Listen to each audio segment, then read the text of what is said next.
Welcome to the Filmed Live Musicals podcast, a podcast about stage musicals that have been legally filmed and publicly distributed.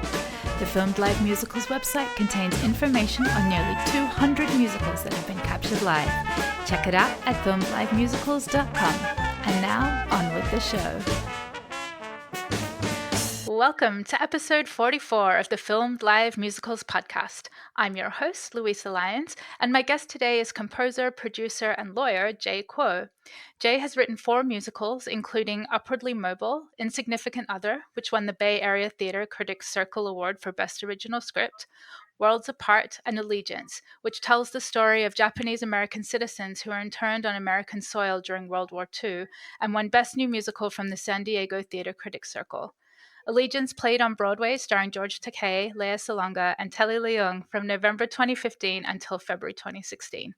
It was filmed live during its run and released in cinemas at the end of 2016, where it briefly held the Fathom Events record for the highest grossing Broadway film. The musical is now available on DVD and to stream on Broadway HD and Broadway On Demand. Welcome, Jay. Thanks for having me. So to start us off with, what made you fall in love with musical theater? Well, I've always been a storyteller all of my life, ever since a child writing fantasy stories, playing make-believe, but also using musical storytelling as a way to sort of reach deep into the heart very quickly. I loved uh, stories that were told in musicals when I would watch things on television, like The Music Man or 1776. I just felt like they could transport me as a child into another world very quickly. And so I wanted to be a part of that world. I wanted to be able to tell stories using music. And it was something I started doing very, very early on in life. Did you take music lessons or theater classes? Yes, I was a trained classical pianist. In fact, I began playing when I was just 4 years old, and I would find any open piano and start to show off to people. My feet weren't even really long enough to reach the pedals sometimes, and but I love to play and love to entertain. And so I continued that through high school and through college until I realized it was really difficult to make a living as a musician. So I decided I would go to law school and set aside those dreams of becoming a musician, a composer, because it just seemed like something other people did. It wasn't something that I saw for myself. I found it as a very interesting and lovable hobby. But that all changed as I, continued to work on the side as a musical theater composer. And eventually I left the law and went straight into producing and composing musicals. What was your first musical that allowed you to step away from practicing law? That was in San Francisco, Insignificant Others. I was practicing law and also workshopping a new story, a new musical about 5 friends who moved from Ohio to San Francisco. It's kind of a nod to Armistead Maupin's series, Tales of the City, but it's sort of set in the modern day. And I realized that I was driving myself crazy because I was trying to hold down a full-time job and attending rehearsal every day. And the thing that got me up in the morning was rehearsal and not my job. And so eventually I said, this is really what I want to do. I have to choose now between these two passions, one of which pays the bills and the other of which fills my heart. And so I chose the one that fills my heart. And I'm so glad you did. So you mentioned watching like 1776 and The Music Man. Did you watch filmed theater like on PBS or anything like that? Oh, yes. One of the most affecting things I'd ever seen was Sunday in the Park with George, which was filmed live by PBS. I think I probably watched it 20 times. I watched every nuance.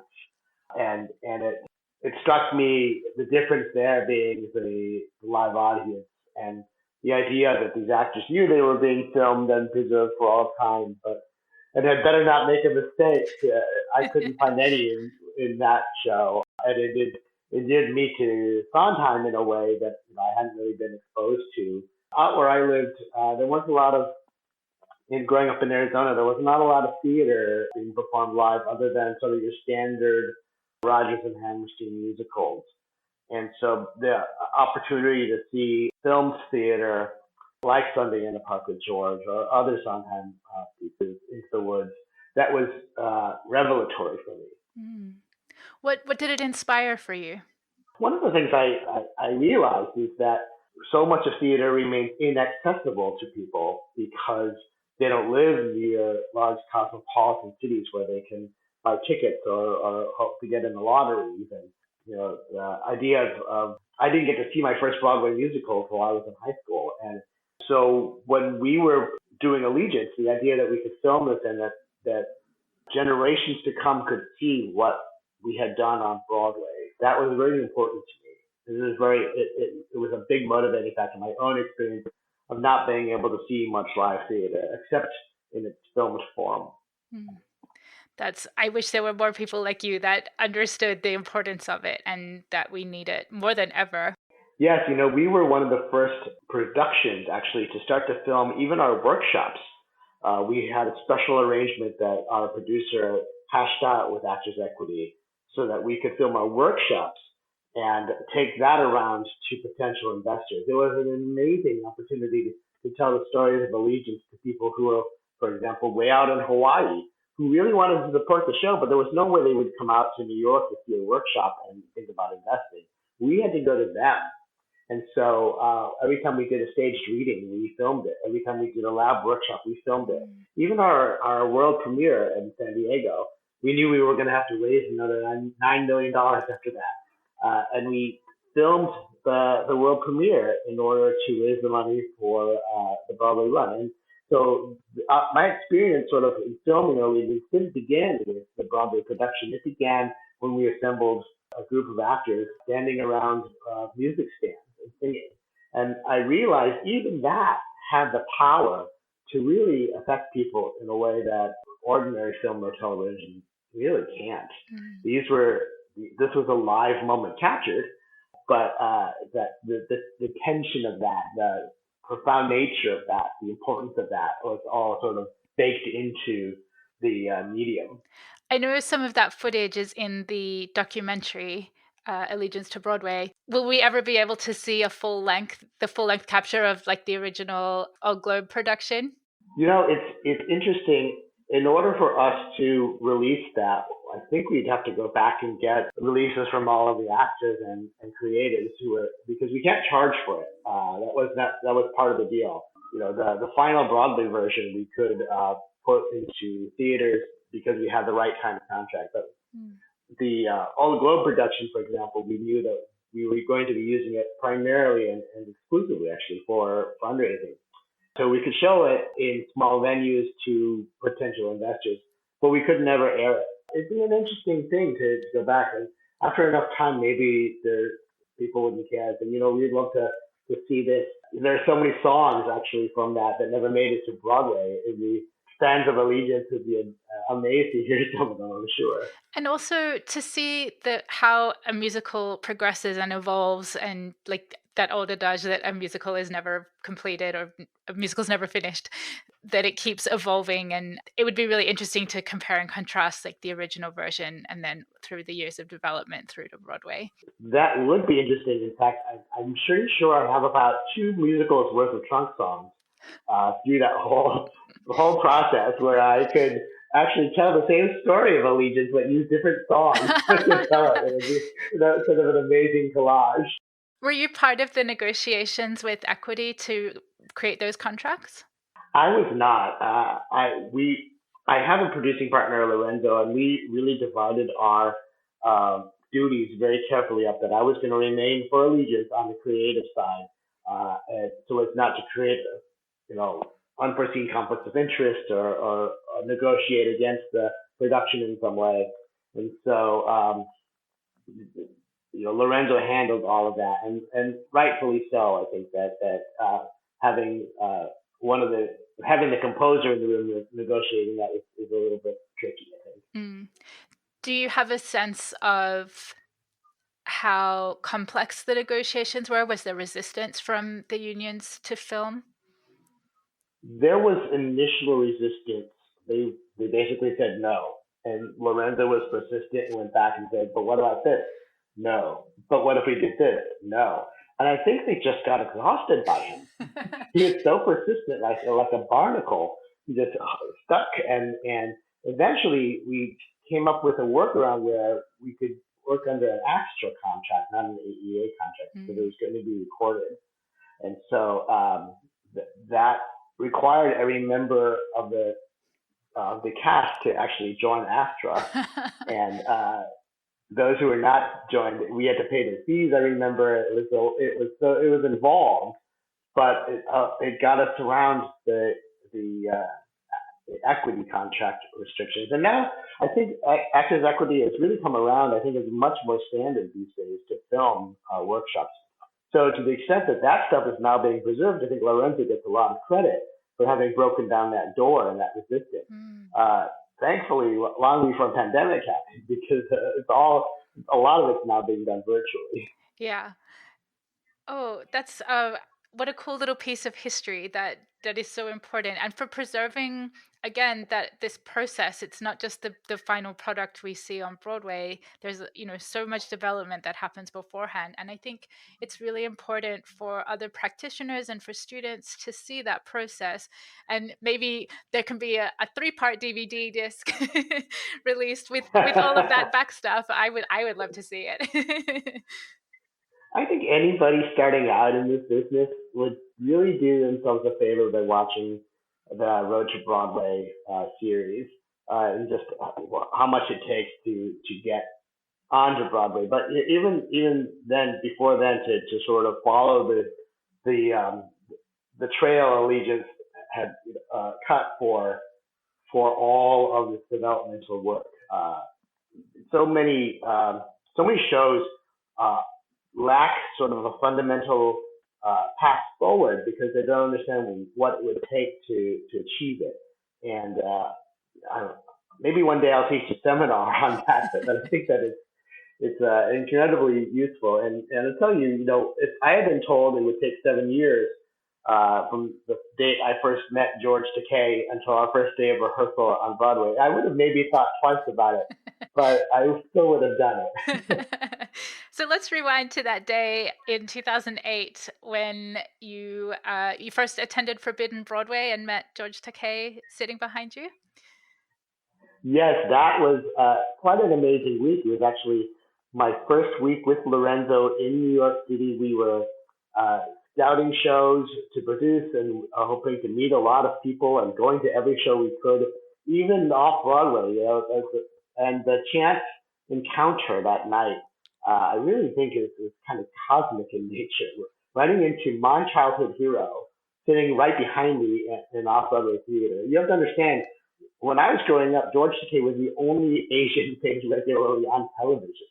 It was quite something to meet him that night.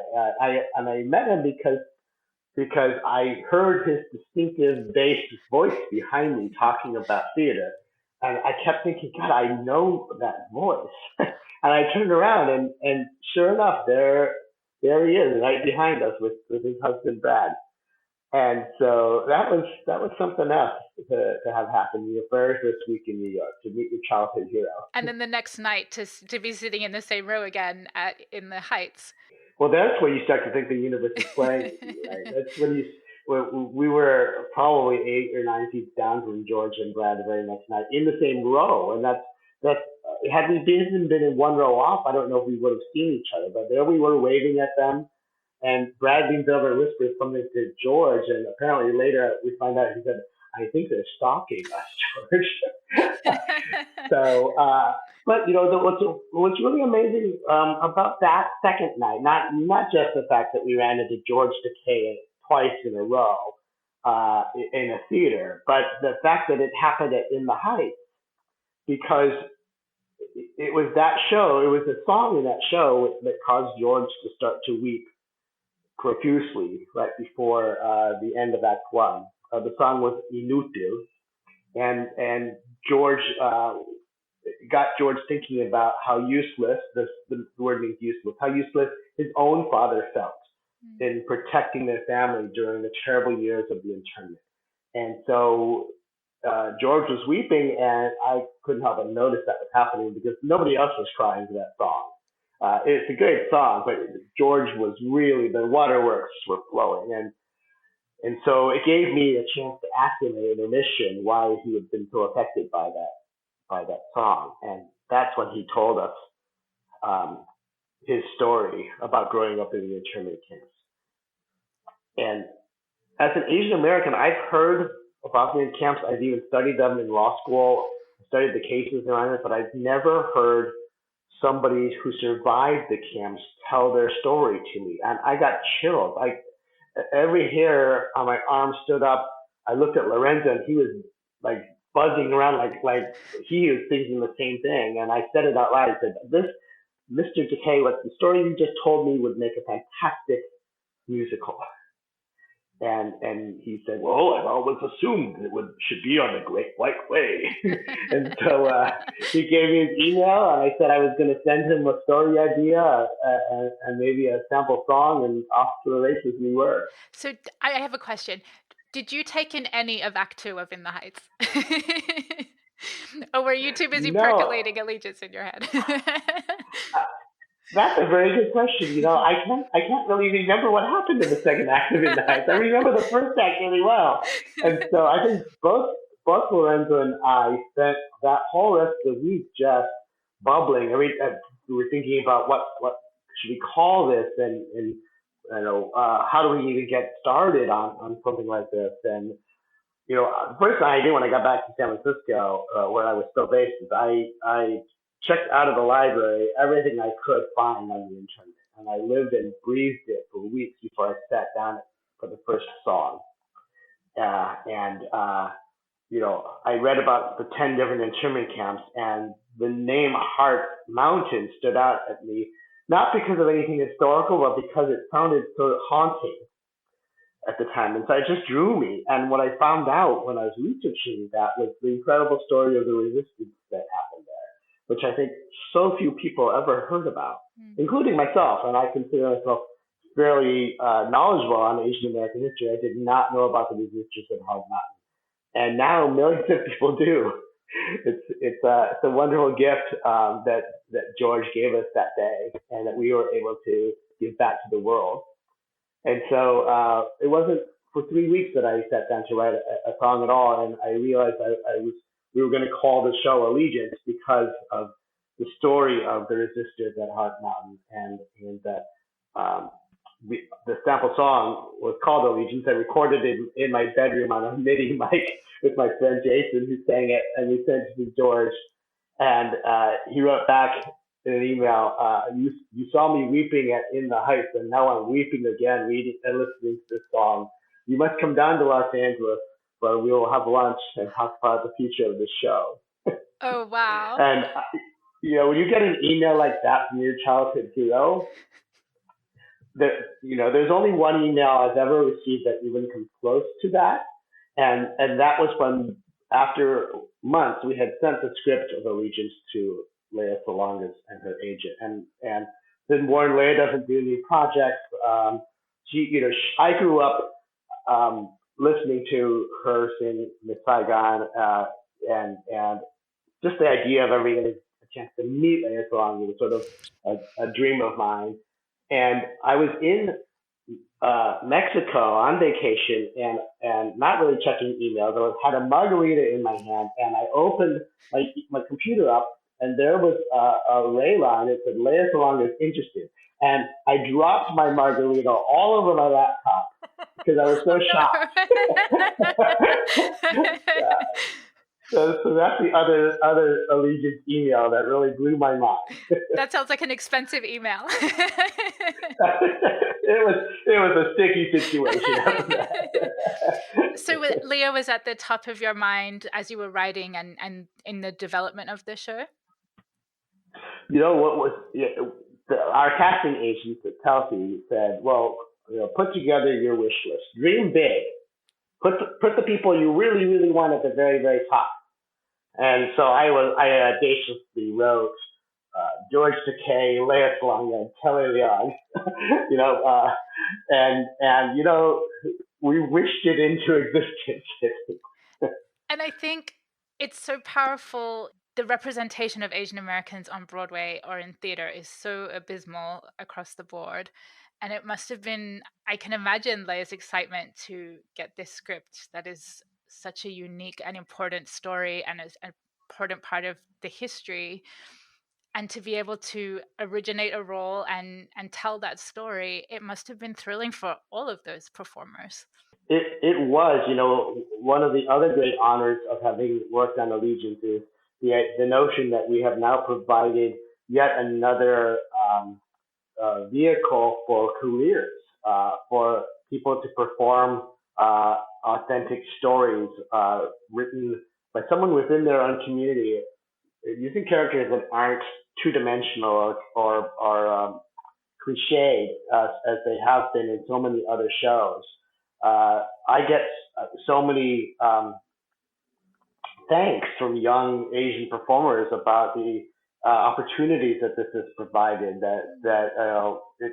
It's really been quite an honor, and I didn't go into that even thinking about that. Yeah, I knew representation was abysmal, and it started to strike me really during auditions when I would receive um, all these resumes and uh, headshots, and I would see the King and I, Miss Saigon, the King and I, Miss Saigon, and it really struck me then that we have a lot of work to do, Mm. and that Allegiance can help shoulder some of that burden. I'm curious, just to jump ahead a little bit, has Allegiance been licensed for other Yes, in production fact, companies? we have done regional productions in Los Angeles, in El Cerrito, in Boston. There's just one at Palo Alto Players, Mm. and we're gearing up to go over to London and to do a off West End run over there. So details of it aren't fully announced yet, but we're hoping that all comes together. Oh, that's so exciting. Congratulations. Thank you. That's really wonderful. And I'm coming from Australia. I hope that there will be a Sydney and Melbourne production one day. There's a great and thriving theater community there too, and lots of Asian performers would be hungry for those roles, I'm sure. I can give you a few names. So rewinding back a little bit, the first reading took place at the Japanese American National Museum. Yes, it was important for us to, when we talked about where we would hold this to really anchor it within the community and start to get community buy-in. It always troubled me, sort of as a non-Japanese American, that I was going to be telling this story, and I felt a bit like an imposter. And so, having George as the face of the show really helps initially. But I also realized that for so many, as is very common in these situations, having just a little bit of distance from the story allowed me to have a fresh perspective on it. I have faced discrimination as an Asian American. I know what it's like to be an Asian American in today's America, and uh, the history of exclusion and discrimination against Chinese Americans.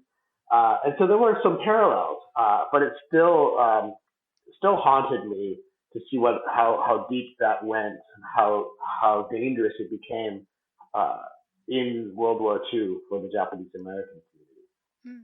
So holding it at the Democracy Forum, that was a brilliant idea. I think George may have been the one that suggested it, maybe it was Lorenzo, but we were able to actually put some of the initial songs in front of actual survivors and to get their feedback.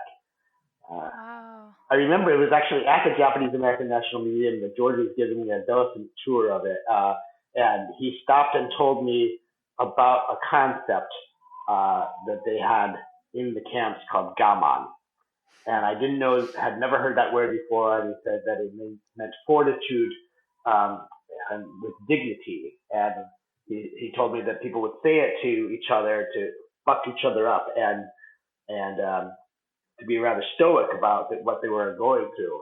And I thought it was so beautiful that I wrote the song around it. And it's the only song in the early days that actually survived all the way to Broadway. It's such a beautiful song too, and such a powerful concept. Yes, that's the authenticity of the concept, the realness of it, the truth of it is what I think gives it its legs. Mm. Was there any other feedback from survivors that stuck with you, or stories that they told you? Uh, when I spoke with some of them, one of them actually mentioned that it was so important that we capture not only the suffering that was in the camps, but also the joy. And that really stuck with me too.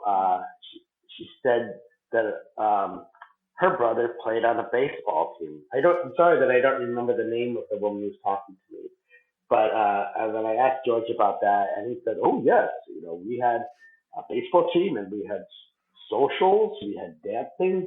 And I said, "You had dancing? This is great! Like now we've got a musical."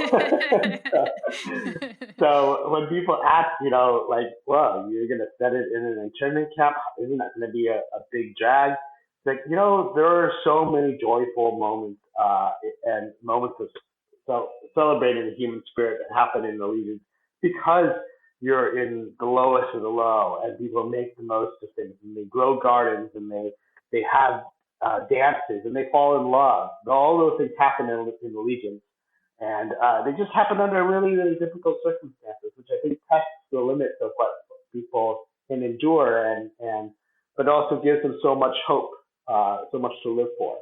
And so talking to the survivors, it wasn't all just gloom and doom. Obviously, it was very dark. It was very difficult. But what they actually remember from that era were all the special moments they had with family. Sometimes I think back during pandemic. We feel it today. It's like a lot of us will remember not just the being shut into our houses, but how close we grew to the people around us and to our pets and to uh, and really got to know ourselves very, very well. Uh, you'll hear that sort of repeated by the survivors of the Japanese and American internment. That it was a difficult time, but also a formative one for a lot of them. It really speaks to the resiliency of the human spirit, like you said, and human creativity and our ability, if we choose to reach to the light rather than, falling down in the dust and giving up. It's such a powerful idea.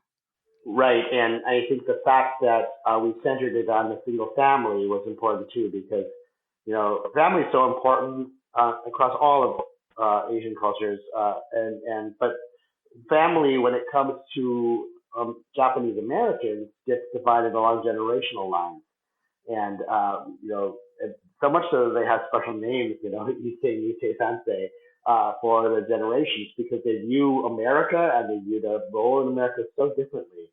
And that was one of the things that we wanted to capture in Allegiance authentically. I learned that a lot of the folks who were in the camps didn't ever really want to talk about it, not even to their own children. And so it wasn't until their children grew older and started asking questions about what happened that stories began to come back out. Mm. I think that's very common of that generation, like kind of broadly speaking. I know my own grandparents who lived through um, the war in the Philippines didn't talk about it with their children, and it was only later in life that my grandfather actually wrote a book about his experiences, but had never spoken what he'd written in the book out loud to his own children. And that's something I hear from other people too. Yes, and I think there was a lot of shame initially involved with the loss of stature, the loss of property, the unfairness of it, and the powerlessness of it. That's one of the things that caused George to cry in that show when we met him, so it was a difficult show to write because we had so many varying emotions to try to capture, and how do you balance all of that into 2 hours 15 minutes? It's a tricky thing. Thank goodness we had years to workshop that. And so the first full production was at the Old Globe Theatre in 2012?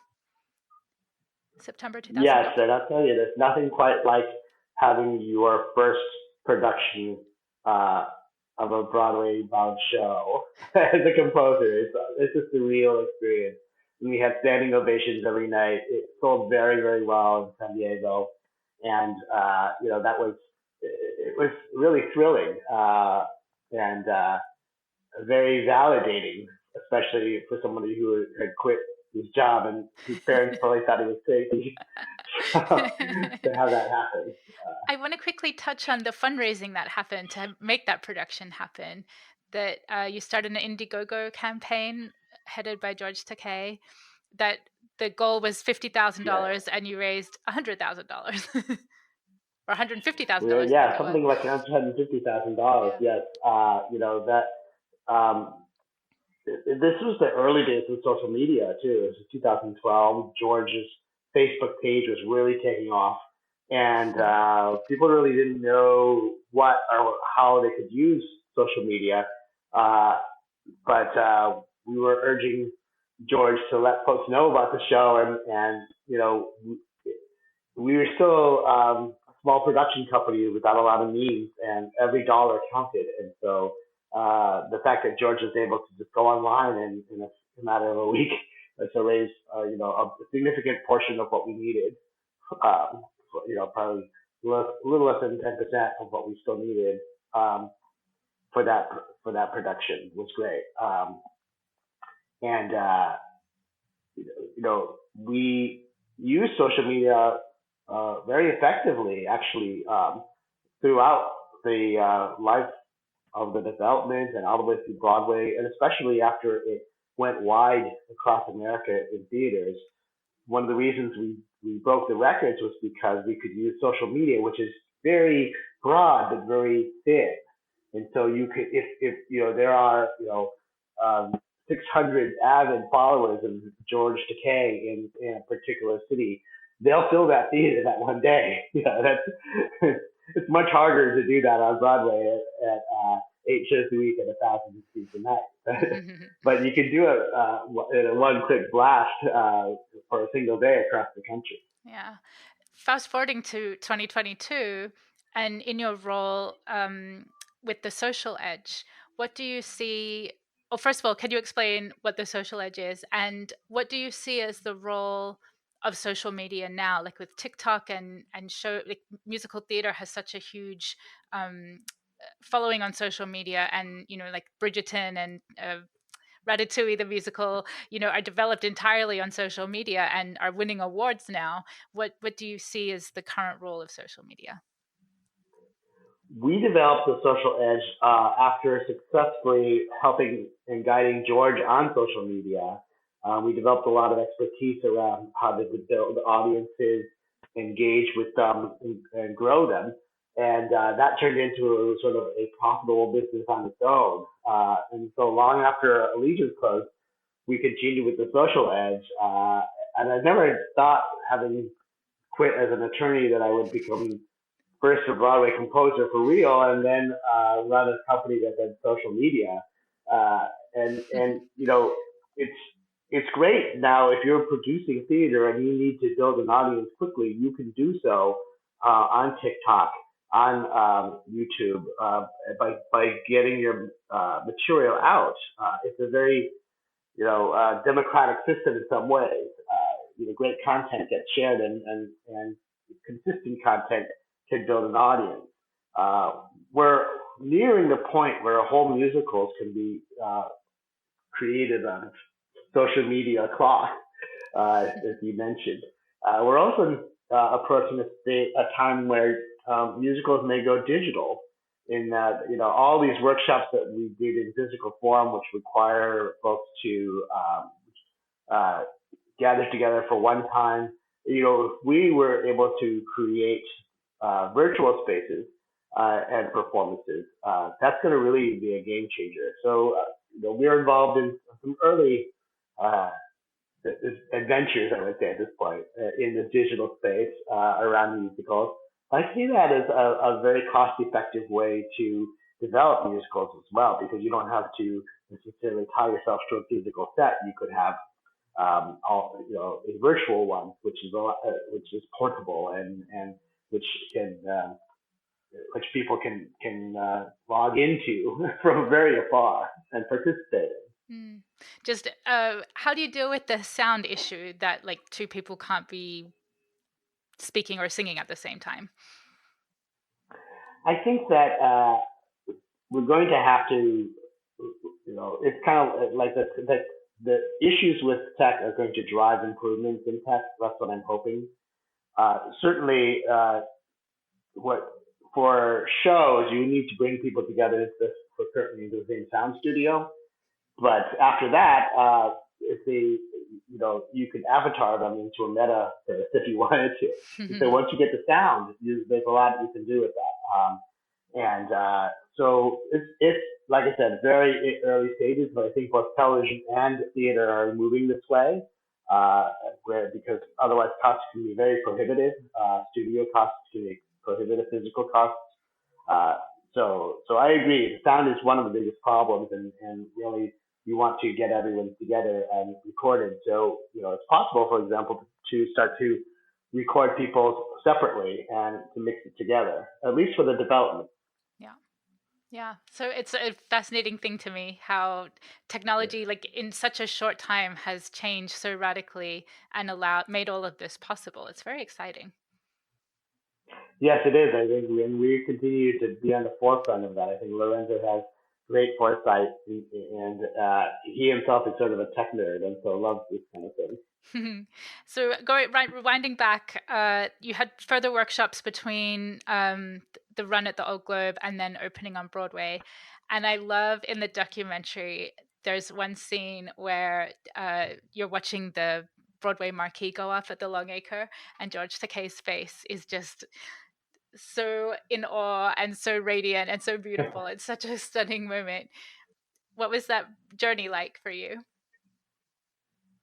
You know, it was wonderful to see the journey through George's eyes as well as my own, because he had always wanted to be a stage actor, and for him to have his Broadway debut in his 70s was something he had never imagined in his life that would happen. We had a lot of that sort of happen. Our conductor Laura Berkowitz had her Broadway debut as a grandmother.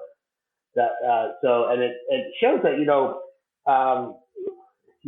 people who are into their late 40s and they're thinking, oh, I don't have it in me. I don't have the time left in my life to do these wonderful things that I've always dreamt of. That's nonsense.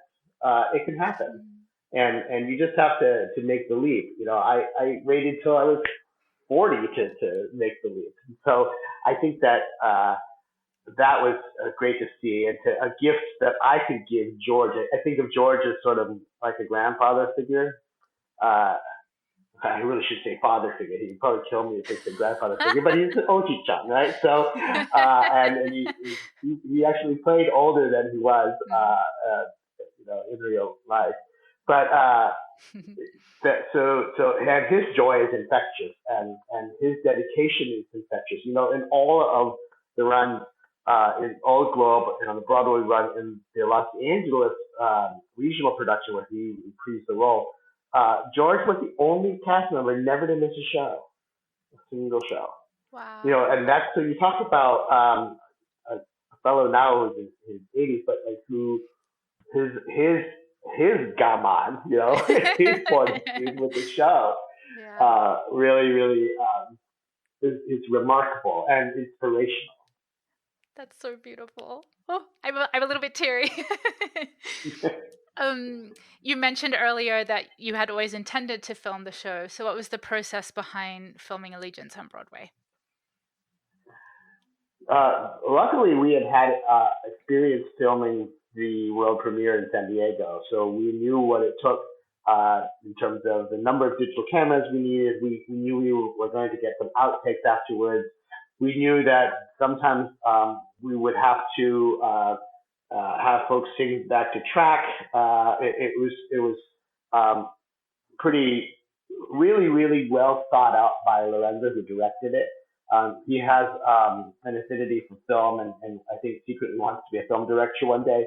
He he mapped this out really, really well. But it was very interesting. I would always sit with him, the two of us, in a small studio. I think it was in Austin, going frame by frame and choosing different frames and putting it together. We did the editing ourselves, for a lot of the stuff, and not for the Broadway run. I think for the other runs, we put it all together patiently, and it allowed us to see to show the story that we wanted shown.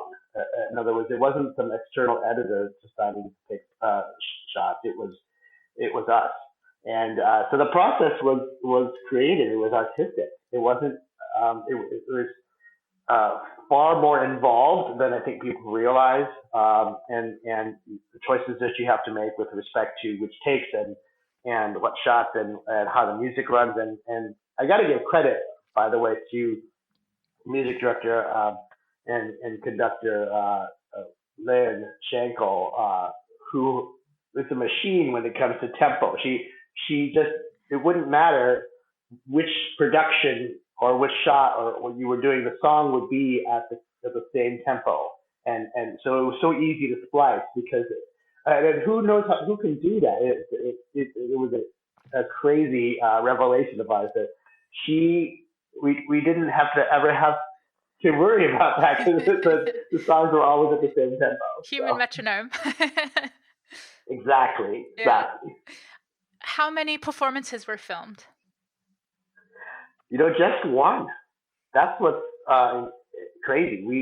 The budget was for one, and so we did it on a day where we knew there was going to be a boisterous crowd, and everything that we needed to do outtakes as well, and we get the camera up on stage, and so those are the things that actually took a lot of time holding the cast afterwards and saying, okay, so let's do that same scene, mouth the words, and the camera will be up on stage, and then we'll splice it all together later. And those special shots, I think, are really what put the nice finishing touch on that production. Mm.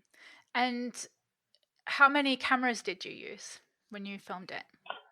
I think there were four, but there was one in the back, one on each side, and then there was the Steadicam, and so I think there were four. I would have to ask Lorenzo for sure because it's been a while.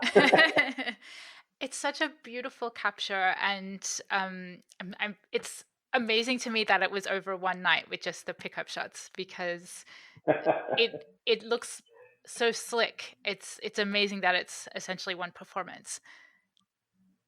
Yeah, and it's credit to the actors for turning in a flawless. We wouldn't get a second chance at this. It was just not the budget for it. This is a pretty expensive venture to do. And so I think Lorenzo went on to direct Bandstand, which was filmed also with a beautiful result. Like he put a lot of thought into where the camera would be, who it would focus on, and whether it would be a close up, and like a lot of thought, shot by shot by shot, and mapped it all out after seeing the show several times. Is Sing Out Allegiance he had seen so many times that he could just do it like the back of his hand. Is Sing Out Louise Productions your entity, or is it a separate group? It is. I'm a partner in it. Lorenzo's the other partner, and we have an associate producer, Joey. And so the three of us in Sing Out Louise. And we want to do more captures that are along the same quality as Bandstand and Allegiance. Sing Out also is really good at promoting films productions. We promoted Kinky Boots. We did Anything Goes recently. So we have sort of a niche expertise in this. What we're hoping is that producers do is start to think ahead to that film's version of the show. It's a beautiful gift for the cast and in the same way that cast governments, but it's so important to reach audiences with that can't make it to Broadway, and if they could capitalize the cost of the film capture right into the budget at the outset, then they wouldn't be worried about later about coming up with the hundreds of thousands to $1 million that it takes to capture. Do you think that thinking ahead to filming productions is going to change the way we stage theater with the idea that it will be filmed later? Or do you think that people are, no, theater first, but the film is in the back of our minds kind of thing? I think we're the second. I think that directors are they want to create a great live um, production, Mm. and we'll figure out afterwards how to get the cameras into capture. Yeah. I think that's the way to go, really. Like you want it to feel as live as possible, Mm. and and less produced in some ways, less artifice when it comes to the filming, and more real. That's what sets it apart from movie musicals, which where there's no audience. So and the stakes are not as high in terms of the filming. Mm. Um, what would you say to other producers or composers who are hesitant to stream or to film their work? I would say that the streaming actually increases the value of the brand and the property far more than the risk of pirated copies, or the risk that you're cannibalizing your audience on Broadway. There is no indication that the fact that Hamilton was captured and is available on Disney Plus has reduced Hamilton in any way as a property. In fact, people want that live experience. And if the closest they can get to it is the film's live experience, then they're going to want the live experience even more after that, because it's just something that sticks with them, and that they've seen over and over. I've said so many people who have seen the screen capture version of Allegiance who then can't wait till the regional production comes. So Mm-hmm. it's a ticket mover. Yeah. It's music to my ears. You're speaking my language. We talked about earlier how Allegiance sold out cinemas across the country when it was screened in cinemas. What was the response? That we had really an amazing response, especially I've got to say, shout out to Asian American fandom out there, because they really made it a cold open for us in some ways. They filled the theaters, and in Hawaii, I heard that it sold out within 10 minutes of going online. There just weren't enough theaters showing it, and so it was enough so that we decided to do it again just 3 months later, and then again on Pearl Harbor Day. And so the response has been fantastic. I think the other thing is a lot of educators saw it during that run and then want the DVD or the streaming for their educational courses, which is music to my ears, because I really do feel that the impact of the show goes far beyond sort of just financial or artistic. It's really about preserving a chapter of our history and doing it in a way that's accessible to students, where they're going to remember, where their minds are going to be opened and their hearts are going to be touched by it. And that I think has been the great response that we have seen. And it showed overseas in Japan, and that made me nervous, because they did the whole to have it in front of Japanese audiences, and a lot of them had never heard the story, but it was very well received in Japan, the film. Oh, that's great. And then there was a production in Japanese that actually happened during pandemic, that went on tour, and like they managed to get through the chaos of the pandemic, but it was also very, very well received. Oh, I would love to see that. That would be so interesting. It reminds me of seeing Fiddler in Yiddish and how like it changed the whole play for me. It was so Oh powerful yeah, and you could go online and look up Higher, and I think that there are YouTube clips of this in Japanese, being sung in Japanese. So. oh wow. Okay, I will find them and include them in the show notes. That's super cool. So you mentioned a potential London production for Allegiance. What else Yes. what else is in the future for the show? Well, I think that I really want to double down on getting it into classrooms. I think that is a very important step, and now especially now that it's streaming and the DVD is widely available, to work with educators and libraries to make sure it's available for folks. You know, we would love to uh, take this to other countries, this show, because it's a part of American history that America has been a little ashamed to tell.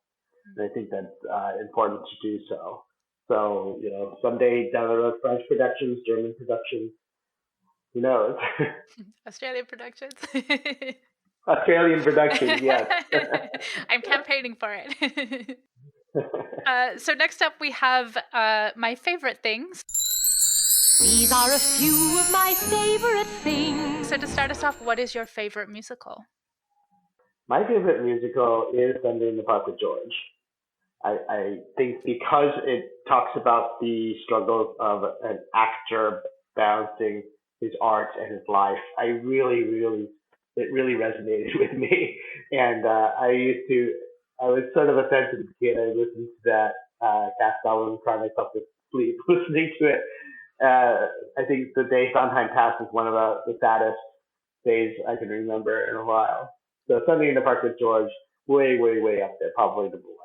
Yeah, I'm with you on that one. Do you have a favorite filmed live musical? Favorite filmed live musical? But besides Allegiance, Good answer. I would say, I haven't been a big fan of the NBC live musical films, partially because I think some of it has to do with casting. Uh, I would say I did enjoy Kinky Boots, the London production. That show is just so much fun. Um, and Into the Woods that cast is just astonishing, and uh, seeing it in front of a live audience made me fall in love with that show. So I would say Into the Woods. I love another Sondheim. Yeah, I love Into the Woods for being it's a gateway drug for many people into musical theater, I think. So a filmed live musical isn't exactly a stage show and it's not exactly a movie. So what should we call them? An experience. I like that. Yeah. Where do you stand on bootlegs? Well, I get notifications of Allegiance bootlegs all the time. Often they're in Chinese websites. These are audiences I don't think they could see the show if it weren't bootleg, so it doesn't bother me that much. I didn't really go into this business for the money, and so I don't really feel like they're taking anything from me. In fact, they're sort of spreading the gospel. I do think that the hard thing about bootlegs is that actors don't always get presented in the best way because the quality isn't good. And so it's a little unfair to the performers that this particular thing is being captured and being shared. It's a little intrusive, I think, when it comes to that. So for us composers, I sort of take it as sort of a tax that happens upon our industry. But I do totally understand the creators and the performers who really don't want that version of their work out there. And this is why we need more pro shots. What stage musicals do you wish had been filmed? Oh gosh. Well, I wish they had filmed Hadestown before Amber and Andre went out to the show. This is what we want to stress with people is that there's this history happening, and you want to get a great high def recording before because we are co-producers at Hadestown, and so it was we don't call the shots on that show. It did win us a Tony, but we don't call the shots on that show. And I just wish that had happened because they're so wonderful and so unique that I hate to think that if you didn't see it live in New York, you won't get a chance to experience that. Mm. And then couple that with the beautiful footage of Andre's last performance, the curtain call and him singing from the Weirs. It was so powerful and so beautiful and such an important moment. And like you say, it's a shame that the whole show hasn't been captured. Yes, and this is why I want to emphasize with producers, get it into the contracts and the budget and with all the actors early on before it becomes a hit and before it becomes a gigantic nightmare to negotiate. Do it early and get everyone's buy-in on the idea of it. Get it paid for, and then it's no big deal to do. Don't wait till you're a mega hit or wait till you're out of money. Either one doesn't work. Right. I really hope it becomes standard one day. What stage musicals would you like to see filmed in the future? Speaking of. Well, I'm going to do a little plug for the one we're working on right now called Indigo, which is going to the Human Race Theater. It's a show that for the first time will star an autistic girl in the principal part because it's about autism and the way it affects the family and brings that family together. It's very, very near and dear to me. I love to tell stories, like I said earlier in this podcast, about and using music to tell underrepresented stories or stories of the otherwise voiceless. Very important to me, and so Indigo, which is going to go to Ohio's Human Race Theater next summer, we hope to bring it to Broadway one day, and then when it does, again, we've thought about this. We want to get it filmed, and we want to make sure that the whole world can see it, even if you don't get a chance to see it on Broadway. That is music to my ears. That's truly wonderful, and I wish you all the best for the production of that show, and I can't wait to see it when it comes to Broadway and when I can stream it. Thank you. Finally, where can we find you online? I'm primarily on Facebook. I'm sort of of that generation, so follow me at facebook.com/NYCJAYJAY. I'm also on Twitter, but that's mostly for my Substack. But I post regularly on Facebook, and so that's where I sort of got my start with George Takei, and where I've wound up with my own following. So I'm very busy still on Facebook. Yeah, that puts me into the Gen X, I guess, realm. But yeah, find me on Facebook there and follow me. Fabulous, and I will include links to that your page in the show notes. Thank you so much for your time today, Jay. It's been really wonderful to chat with you. It's been great. Thank you for having me. The Filmed Live Musicals podcast is created and edited by your host, Luisa Lyons, with thanks to our wonderful patrons, Josh Brandon, Geraldine Brewer, Belinda Broido, Elliot Charles, Jillian Dos Santos, Rachel Esteban, Mercedes Esteban Lyons, David Jones, James T. Lane, Heather Madrone, Allison Matthews, Al Monaco, David Negrin, Amy Penn, Gerald Piper, Jesse Rabinowitz and Brenda Goodman, David and Catherine Rabinowitz, Joe Tilliston, and Beck Twist for financially supporting the site. FilmedLiveMusicals.com is the most comprehensive list of film, stage musicals. You can follow us on Twitter, Facebook, and Instagram. If you would like early access to this very podcast, early access to site content, the full weekly newsletter with info on upcoming streams, and exclusive access to the streaming calendar, become a Filmed Live Musicals patron for as little as $3 a month. And if you're outside the US, you can sign up in your local currency.